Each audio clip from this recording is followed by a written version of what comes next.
نظم کا اخلاقی پہلو۔ آپ صلی اللہ علیہ وسلم کی ذات مبارک ہمارے لیے مشعل راہ ہے۔ آپ صلی اللہ علیہ وسلم کی سیرت قرآن پاک کی عملی تفسیر ہے اور زندگی کے ہر معاملے میں ہماری رہنمائی کرتی ہے۔ لہٰذا ہمیں اپنی زندگی آپ صلی اللہ علیہ وسلم کے اسوہ حسنہ کے مطابق بسر کرنی چاہیے۔ آپ صلی اللہ علیہ وسلم کی صفات عالیہ کو اپنی شخصیت و کردار میں سمو کر ان کا روزمرہ زندگی میں عملی مظاہرہ کرنا چاہیے۔ عزیز طلبہ، اب آ جاتے ہیں نظم کے مرکزی خیال پر۔ مسلمان اپنے مذہب اور آپ صلی اللہ علیہ وسلم سے بے انتہا محبت اور لگاؤ رکھتے ہیں اور یہ ان کے ایمان کا حصہ ہے۔ آپ صلی اللہ علیہ وسلم سے محبت و عقیدت کا اظہار انہیں مقدم ہے۔ آپ صلی اللہ علیہ وسلم پر اپنی جان و مال قربان کرنے سے دریغ نہیں کرتے اور ایک با ایمان مسلمان کی یہ کوشش ہوتی ہے کہ وہ اپنی زندگی اسوہ حسنہ کے مطابق گزاریں۔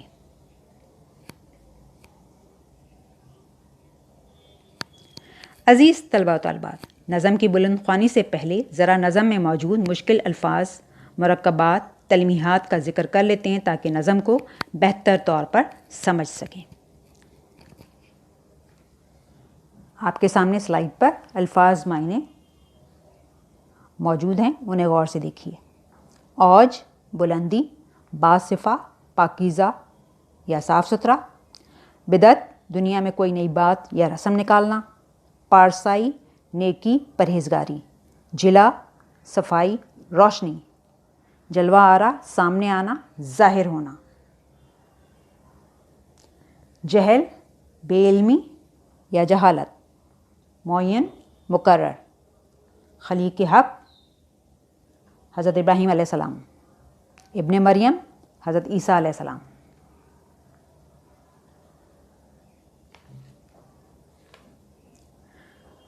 عزیز طلبہ و طالبات، آپ سے گزارش یہ ہے کہ آپ اپنی درسی کتاب کے صفحے نمبر 3 اور 4 پر نظم نعت کھول لیجئے تاکہ آپ نظم کو بہتر طور پر سمجھ سکیں۔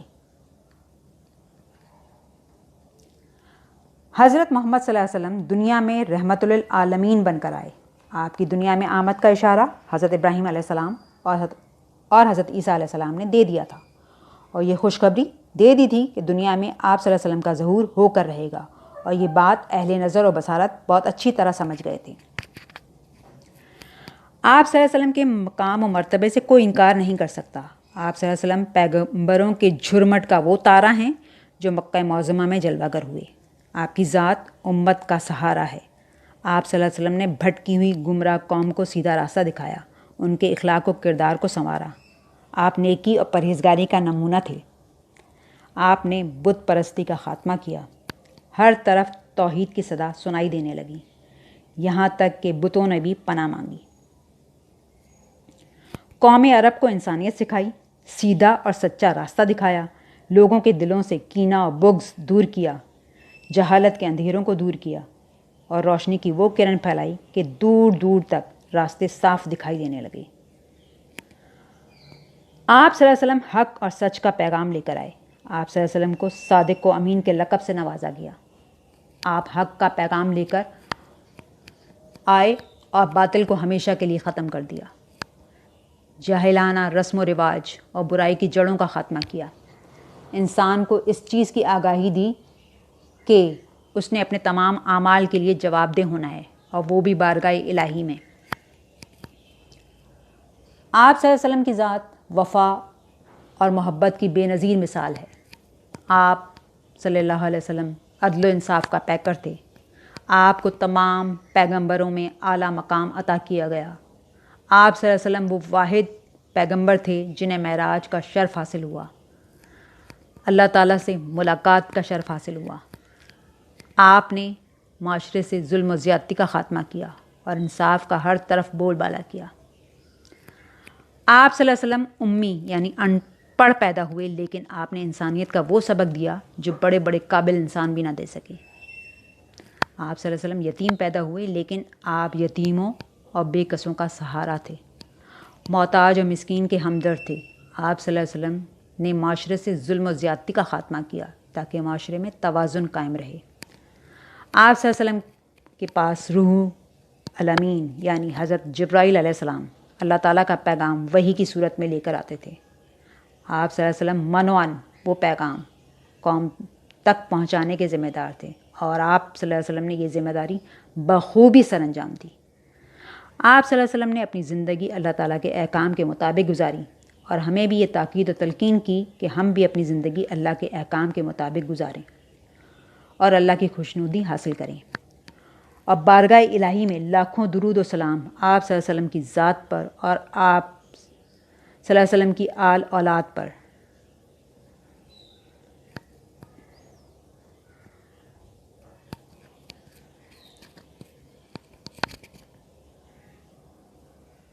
پیارے بچوں، آپ صلی اللہ علیہ وسلم امت کے لیے رحمت بن کر آئے۔ آپ صلی اللہ علیہ وسلم نے بھٹکی ہوئی قوم کو سیدھی راہ دکھائی، جاہل قوم کو مہذب اور اعلیٰ اخلاقی اقدار سے آراستہ کیا۔ آپ صلی اللہ علیہ وسلم کی سیرت قرآن پاک کی عملی تفسیر ہے، اور آپ صلی اللہ علیہ وسلم کی سیرت انسانیت کے لیے مشعل راہ ہے۔ آپ رحمت للعالمین بن کر آئے۔ آپ کی نظیر ڈھونڈنے سے بھی نہیں ملتی۔ بحیثیت مسلمان ہمارے یہ فرض اور ذمہ داری ہے کہ ہم آپ صلی اللہ علیہ وسلم کی صفات عالیہ کو اپنے کردار کا حصہ بنائیں اور اپنی زندگی اسوہ حسنہ کے مطابق گزاریں، تو ہی ہم ایک سچے اور با کردار مسلمان ہونے کا فرض ادا کر سکیں گے۔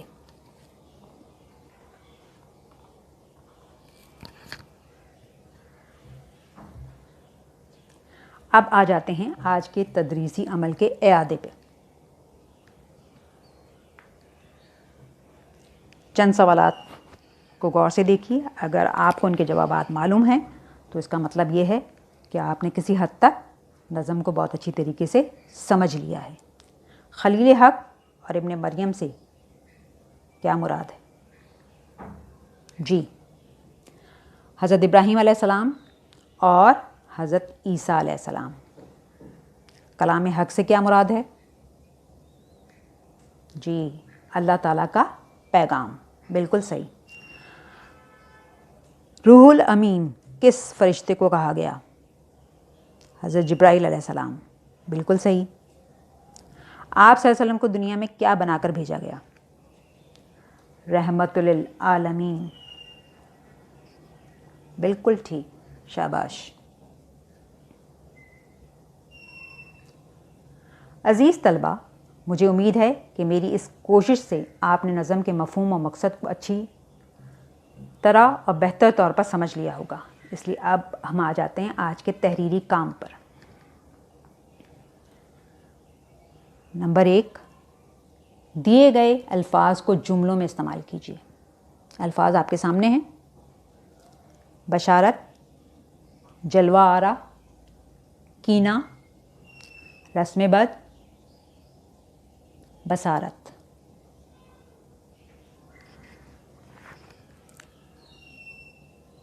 عزیز طلبہ، آپ نے نظم کی تشریح مناسب الفاظ میں کرنی ہے اور ہر شعر کی تشریح کرنی ہے۔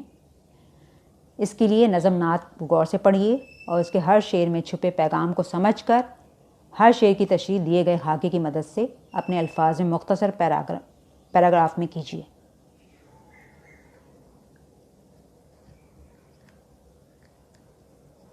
سب سے پہلے آپ شعر لکھیں گے۔ خلیل حق کی تھی جو اشارت، اور ابن مریم کی جو بشارت۔ پھر آپ نے نظم کا نام لکھنا ہے، یعنی نعت۔ شاعر کا نام آ جائے گا محمد اسماعیل میرٹھی۔ حل لغت میں آپ نے اس شعر میں جو مشکل الفاظ ہیں یا تلمیحات ہیں وہ آپ نے ان کے معنی لکھنے ہیں۔ پھر شعر کا مفہوم لکھنا ہے، اور سب سے آخر میں شعر کی تشریح آپ نے اپنے الفاظ میں کرنی ہے۔ مفہوم مختصر ہوتا ہے اور تشریح تفصیل سے ہوتی ہے، اس چیز کا خیال رکھیے گا۔ عزیز طلبہ، آپ اسی طریقے کو مد نظر رکھتے ہوئے باقی کے اشعار کی تشریح اپنی اپنی کاپیوں میں تحریر کریں گے۔ اشعار کی تشریح کے لیے اہم نکات کو ذہن میں رکھتے ہوئے حوالہ متن کے ساتھ تشریح کرنے کو ترجیح دیجیے گا۔ اس کے بعد آپ نے نظم نعت کے تمام اشعار کو اکٹھا کر کے خلاصے کی صورت میں تحریر کرنا ہے۔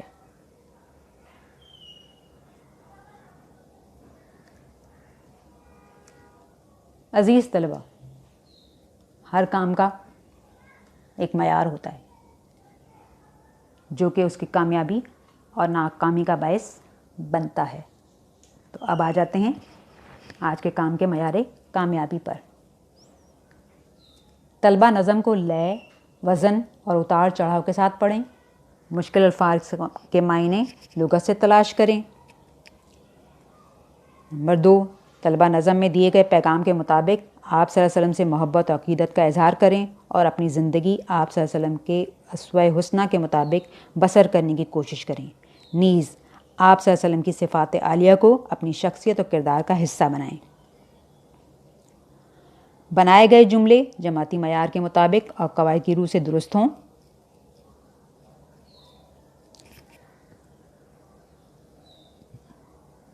طلبہ اشعار کے اہم نکات کو ذہن میں رکھتے ہوئے حوالہ متن کے ساتھ تشریح کریں۔ تشریح کرتے وقت اشعار میں دیے گئے پیغام یا مفہوم کو سادہ الفاظ میں تحریر کریں۔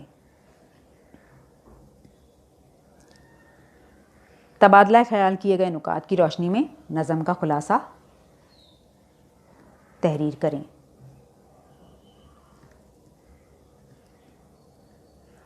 عزیز طلبہ، خلاصے کا آغاز نظم کے عنوان اور شاعر کے نام سے کیا جاتا ہے۔ صرف 2 سطروں میں مرکزی خیال بیان کیا جاتا ہے۔ خلاصے میں صرف مرکزی خیال اور اہم تفصیلات بیان کی جاتی ہیں۔ خلاصہ اپنے الفاظ میں بیان کیا جانا چاہیے، لیکن اس میں آپ کی رائے شامل نہیں ہونی چاہیے۔